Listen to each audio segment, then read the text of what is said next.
of the Scaling Stories. And today our guest is Scott Amenta. Scott is the founder of the Chief of Staff Network. He's acted as the Chief of Staff to the CEO at the company called Spring. He's also the co-founder and the engineering leader at Sylva. And I'm super excited to have you today, Scott. Yeah, thank you, Mika, for having me on. Excited to be here. Amazing. I saw that you started your career, I think, in technology accelerators and even at Spring. Chief of Staff was not your first position. Could you share a little bit about your journey and how you ended up as a Chief of Staff? Yeah, sure. So early career was spent at small kind of growth stage startups. First at Foursquare, which in kind of New York was really kind of best in class in terms of startups growing kind of on rapid fire scale. I learned a lot, in the brief time I spent at Foursquare. And then I went over to Techstars, so the accelerator program. And I was working for Techstars, working on behalf of the kind of 12 companies at the time in that incubator program. And I got a lot of exposure to the types of challenges that these early stage startups go through, both in like getting a product off the ground, turning something from a whiteboard sketch into, something more realistic that can be sold and brought to market. And also dealing and kind of working with investors and the whole kind of other side of this kind of startup ecosystem of having to raise money and, finding the kind of funding sources to keep the business alive, before they reach any stage of profitability. And what I recognized pretty early in my career is that all of these companies, they go through, slightly different challenges, but they all end up being relatively the same types of problems that every organization sees at those various levels. And I took that experience at Techstars and started working with one of the companies out of Techstars, first in a business development role, but always very focused on how can I kind of amplify CEO and what are the kind of activities that I can do, really holistically across the business to help the company succeed. And so I was very wary of getting pigeonholed into a dedicated marketing position or sales position or even product position at that point. I really wanted the experience of what it meant to be a founder, to set myself up for starting my own thing down the road. That was always kind of the ambition. And that kind of led very naturally into, I think, what I perceived at the time as being a chief of staff role, right? This very principle-oriented, how can I work with the CEO, both on his or her kind of core objectives, but also, how can I amplify the organization to succeed at whatever it's trying to do? And I think a lot of that was like more focusing on EQ scalability rather than IQ, right? I didn't need to be amazing at sales or marketing or digital advertising, but I needed to be just good enough to speak the language and work with the employees that were owning kind of those functions. But, and good enough to kind of see through the nonsense to make sure that people were doing their jobs well. And I think that's what a chief of staff, ends up needing to do kind of day in, day out, is working very cross-functionally and helping the company to grow. And so I kind of fell into the position. An investor friend of mine, said, hey, I'm looking at chiefs of staff starting the next, wave of companies. That's something that you should pay attention to. Chief of staff at that point was not something that, this was back in like 2014. Wow. There were very, very few, if any, chiefs of staff, certainly not at early stage companies. Google, LinkedIn, a few of the very large companies had some notion of a chief of staff, but nobody was really paying attention to this. And that idea stuck in my head of like, okay, maybe I can carve out this role at my next company, call it a chief of staff, and make that the directive of my career. Now, I wasn't planning on starting a chief of staff community at that point. That all of that came later. For me, it was really about how do I get the most breadth, kind of the most holistic experience of working with a startup, a fast growing company, and how do I translate that into a foundership of my own? Yeah. Super interesting. It sounds like chief of staff, it was almost clear to you that this is a path that you could take in order to build the critical skills that you would need as an entrepreneur. Is that fair to say? I think so, yeah. And I think that that's still true for many chiefs of staff that I speak to, looking at this as an opportunity to go start a business of their own. It's not true for everybody. And I think that's one of the main things that I've been excited about is more chiefs of staff staying in the role for much longer periods of time, right? And really making it a huge part of their career, leveling up in that position, or B, taking chief of staff roles and moving to other chief of staff roles at other organizations, right? And so sometimes that's smaller to larger companies. Sometimes it's the opposite as well. chief of staff at a Series D company going to be chief of staff at a Series A company. But taking those skill sets that they learned of like, all right, what does a scaled version of this business look like? How can I apply that at the earlier stages? And then, of course, moving into other roles, operational roles, strategy roles, etc. I think has always been the case where many chiefs of staff look at this as a accelerant into those types of positions. Amazing. So it's interesting because you know how people say that there is no clear path to being an entrepreneur. It's just like there is no recipe.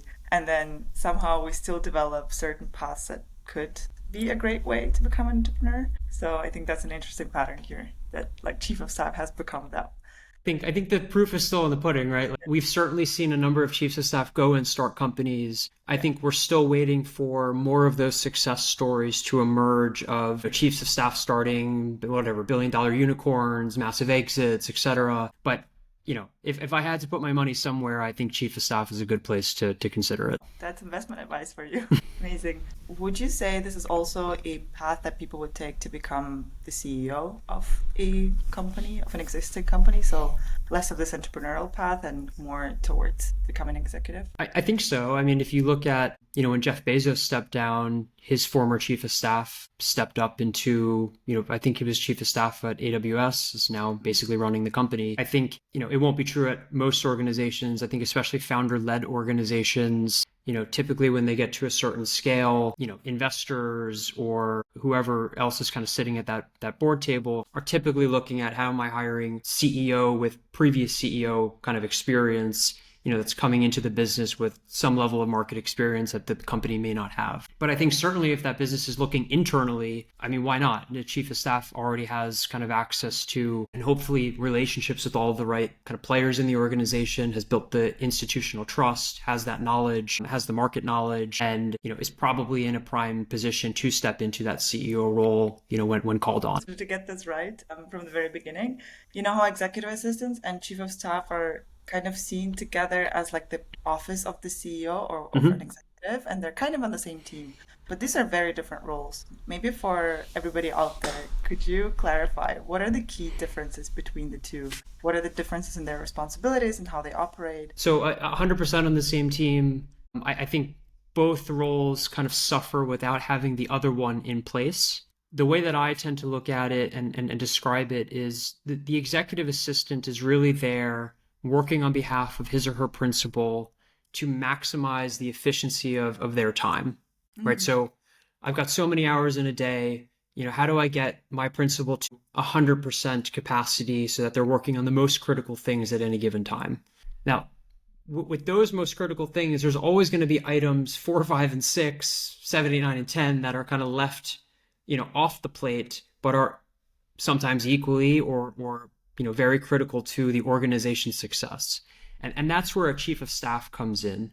On one hand, to take off some of those items, item 4, 5, and 6, from a strategic operational perspective. And two is, managing or kind of building the institutional like foundation to handle the other items without the CEO's direct involvement. And so that means, again, working cross-functionally with product, engineering, marketing, biz dev, et cetera, to make sure that those other goals, right, and very often the principal's goals are aligned with the organizational's goals, but to make sure that those things are getting done with the same spirit and energy that the founder or CEO, would be driving towards them. And that's where a chief of staff really comes into effect, is like helping to double their principal's capacity. It's interesting. So it sounds like executive assistants are there to help executives efficiently use their time and make the most of it. And chief of staff is almost like a role that helps scale the impact of an executive.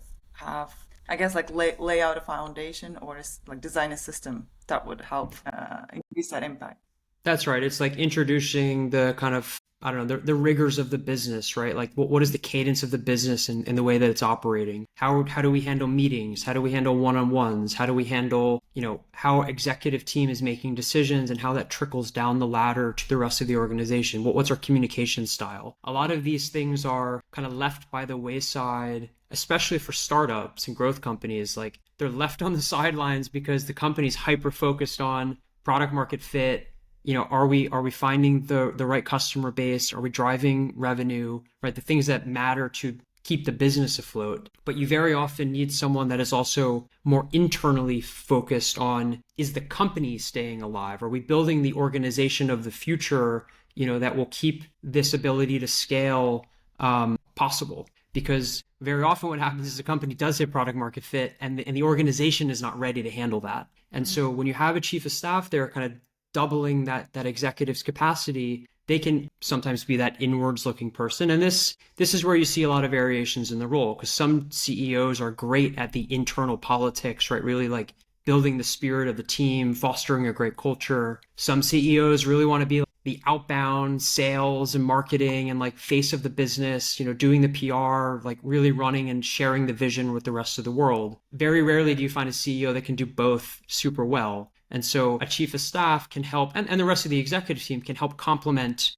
those skill sets. It's almost like you have to have complementary skills with the chief of staff. So like a chief of staff is not the same. It will No, not be the same in every organization. It depends on the executive that they're working with. that's right. 100%. And I think that's the problem when you look at a lot of job descriptions for chiefs of staff. They all read basically the same, but the nuance is actually who is the principal. And so the best job descriptions for a chief of staff typically start with, here's who you're going to be working for. And like, here are the things, like, here's the bio, basically. Like, here's the things that I'm really good at. Here's the things that I hate doing. Here's the things that, the way that I like to communicate. That's what sets up a strong relationship between principal and chief of staff. And look, this has to exist for an executive assistant as well.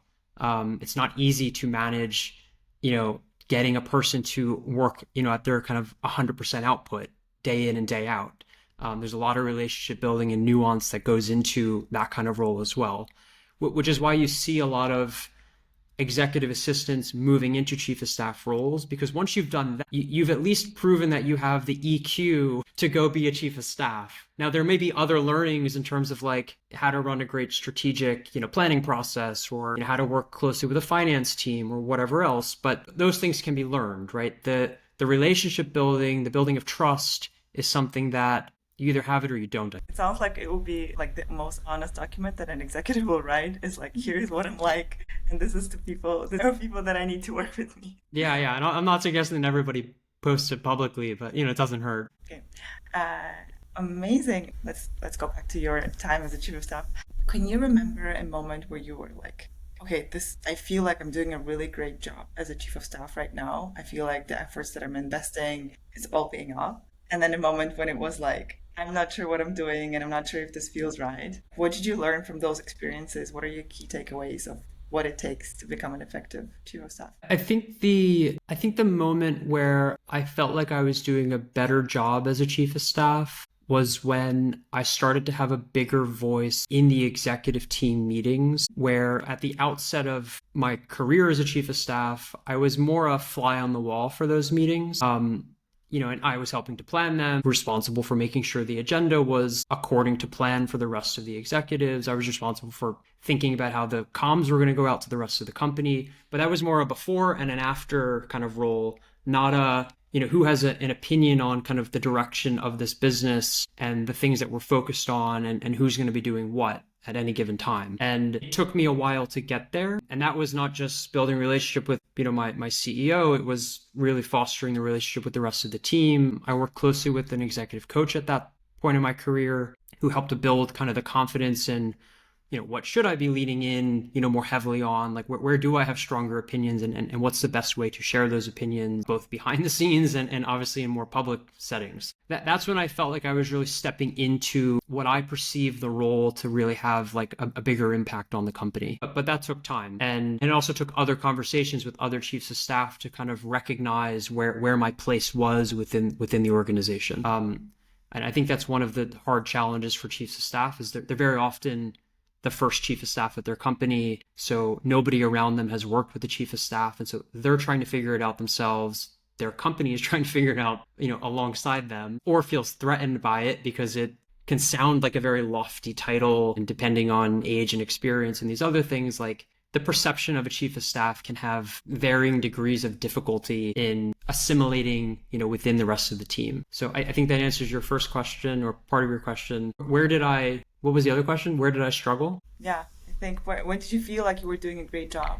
what it felt like? And was there a moment when you felt like maybe this is not the right direction, maybe we should be pivoting or thinking about the chief of staff role in a different way? So for me, I didn't know what the outcome of the chief of staff position was going to be, either at the time within the company I was working for, Spring, or what it would mean for the next stage of my career if I were to leave that business and go interview for something else. And nobody was hiring for chiefs of staff back then. There wasn't, I couldn't go on LinkedIn, type in chief of staff and find 100 roles that like could be relevant to me. And so that was the perceived risk. It was also kind of an ongoing mental anguish of like, okay, did I just put a big, black mark on my resume, and I'm going to have a hard time kind of, moving on from this and describing my accomplishments as a chief of staff and the things that I felt I did for the company. And so that never really went away, but that was one of the big reasons that I started the Chief of Staff Network, was to find other people in the role with similar stories, similar fears, similar challenges, and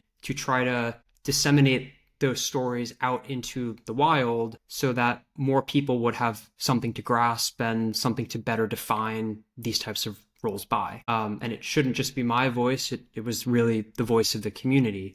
And I realized pretty quickly after one or two blog posts that I was certainly not the only one.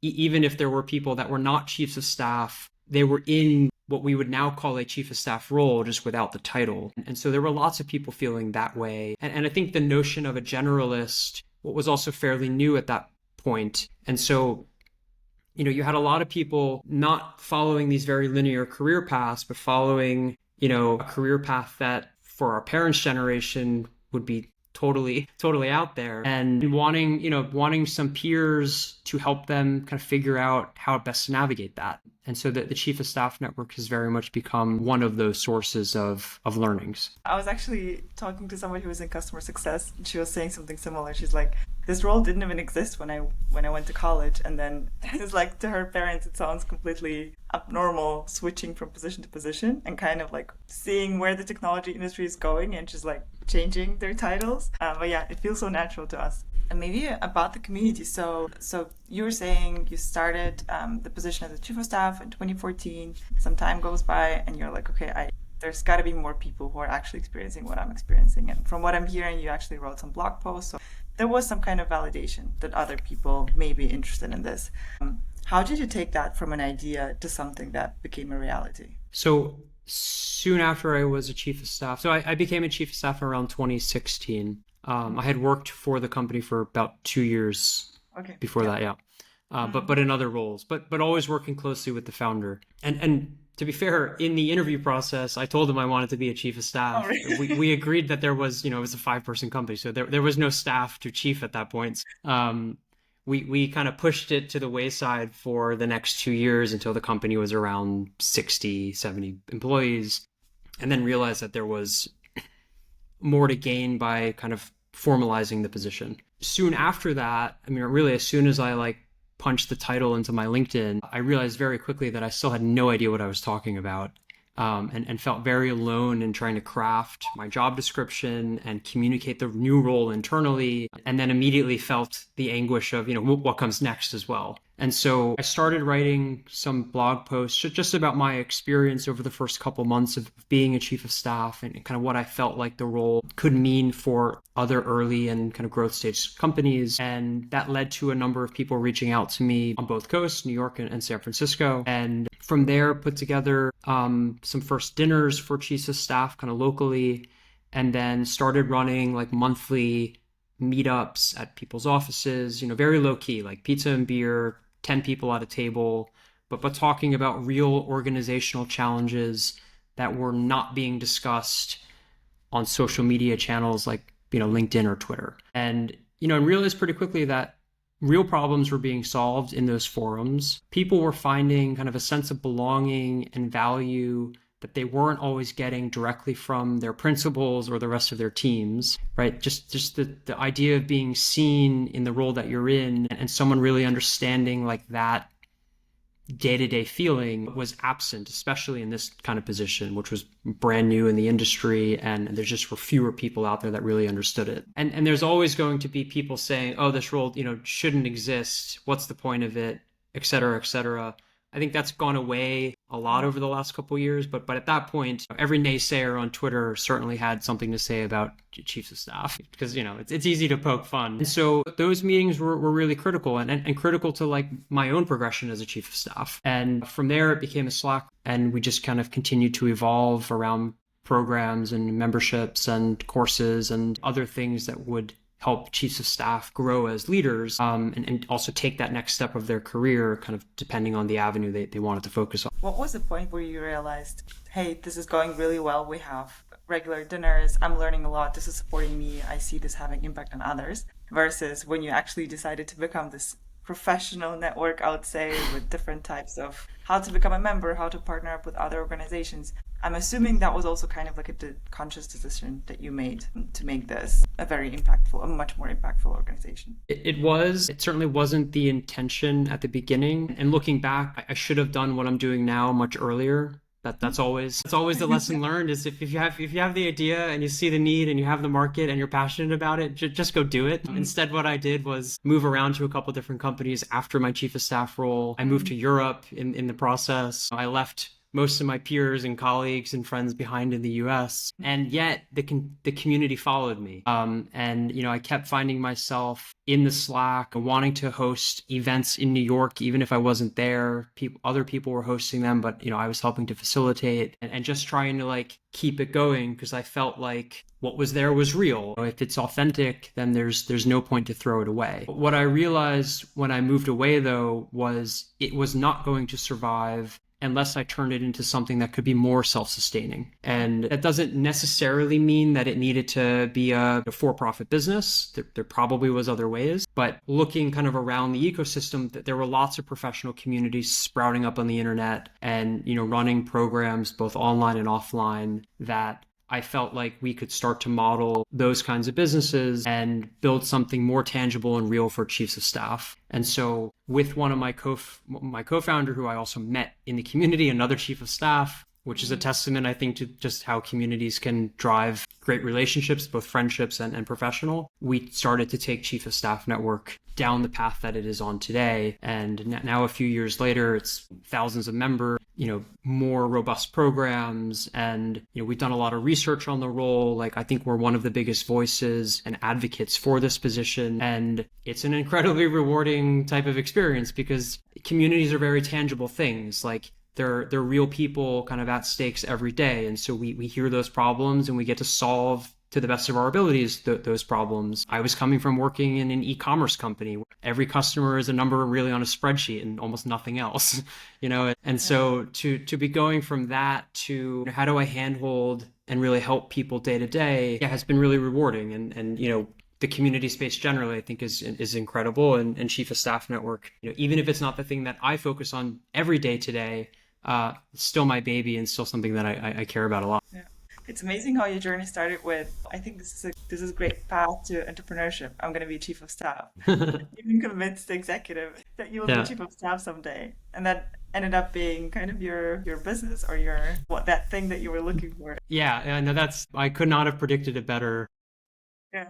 I would not have made that prediction, 7 years ago. So you mentioned a few different things throughout our conversation. You said something like emotional intelligence or EQ. What would you say are the critical skills or maybe characteristics that would make a good chief of staff? Is there even a collection of such skills you could tell, oh, this sounds like me, I should probably look into this role? I don't know, I think skills, the notion of skills is maybe a little bit overrated. I think there are some best practices that chiefs of staff, kind of regardless of background, can apply to be successful in this type of role. And the reason I say it is chiefs of staff really truly come from all sorts of backgrounds. Some are coming from people ops and HR backgrounds. Some are coming from sales backgrounds. I know chiefs of staff that were engineers who, were coding day to day and felt like, they could have a much bigger impact doing something else and applying that knowledge of the engineering side of the business into a more holistic view of how that's applied across other parts of the organization.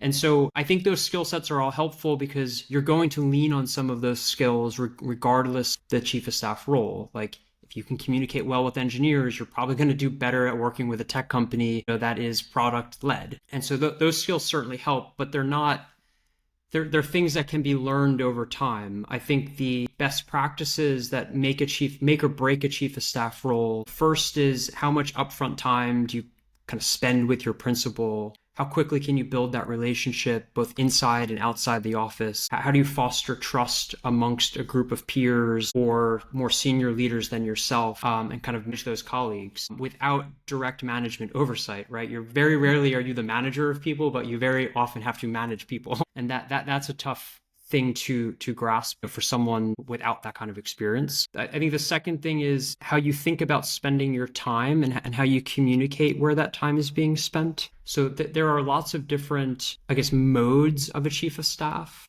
right? Whether you're very internal focused, very external focused, if you're playing coach that week, or if you're a moderator and facilitator, like there's lots of different, and there's plenty written online about what those modes of a chief of staff can look like. There's lots of frameworks and kind of mental models that you can use to define it. But being rigorous about how you apply those modes within the company and doing so on a quarterly basis and having that active dialogue with your CEO, with your principal, again, can make or break the position. And that comes back to how do you also measure your success as a chief of staff? How do you look back on periods of time and say, okay, this is what we achieved together. Here's where I really leaned in. Here's what I think the organization needs. Next quarter, I'm going to go do that. That's a critical skill set, which again is like more of a soft skill than it is a hard skill, to be able to define and kind of communicate that style of work. It sounds like hard skills can be from all different fields. So hard skills can be applied in different types of organizations, whether you did engineering before or something else, or HR. And then the soft skills, it's all about relationship building and effectively being able to effectively reflect as an individual and like striving to become better.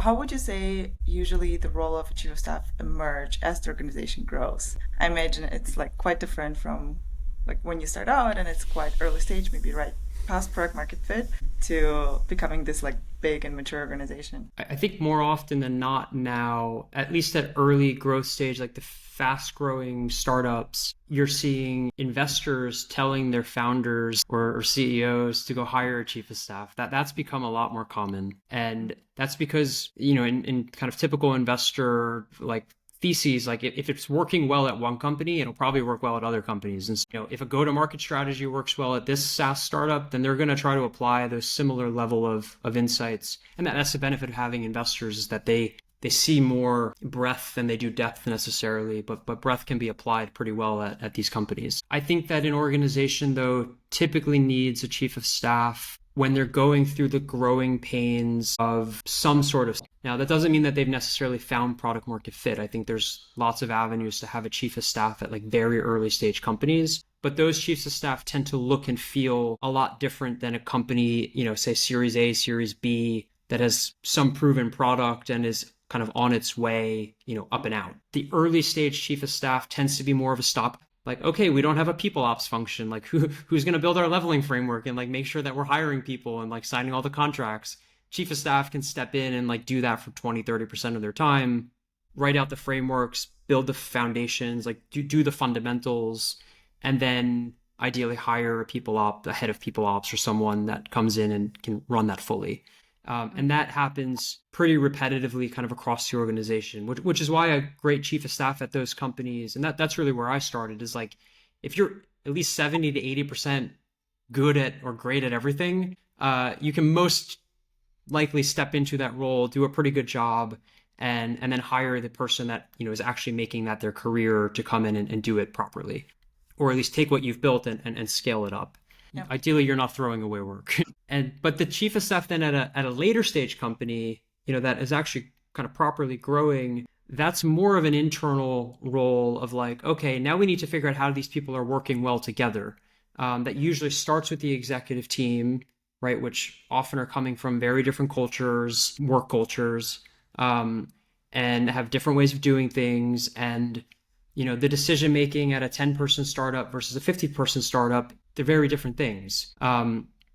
And things get lost in the shuffle of playing telephone from one person to the next. And so having rigor and discipline is something that a lot of companies like shy away from, because the act of putting processes together means we might be slowing things down. But process done right actually serves as a conduit for growth. And there's really no escaping that. Like every company has to have processes. If you do it poorly, it's going to slow everybody down and make a lot of people mad, and could disrupt the culture. If you do it well, it flows through that early culture that the founders set, and can really allow the company to scale as it should. Amazing.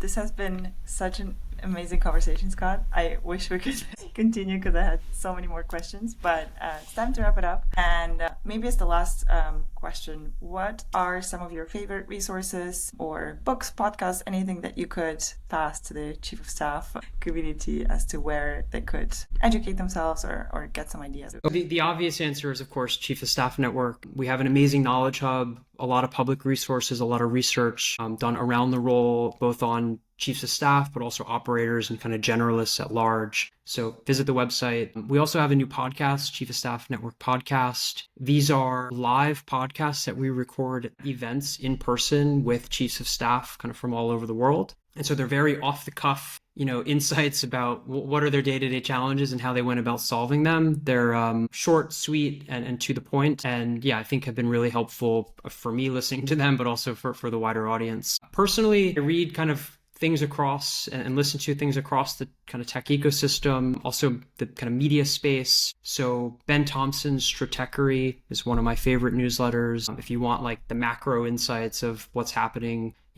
particularly with like Amazon, Facebook, Google, etc., Ben is one of the best voices in the space. He also has a podcast called Exponent, I think. I also really like a newsletter called A Media Operator. So if you're interested in like media communities space, AMO is also one of the best. Both his weekly or the kind of pro subscription, I think, is a couple times a week. And he has some amazing events, locally in the US as well. Yeah, I mean, I think those are podcasts and newsletters. Book-wise, The Innovator Solution is also really great. First principles thinking, basically. And I think an important read probably for many chiefs of staff. Yeah. So many interesting sources. I'll definitely check them out. Yeah, and I'll send you some links after this. Amazing. Thank you so much, Scott. It was a pleasure. Yeah, I hope to see you soon. Yeah, thank you very much. Appreciate it.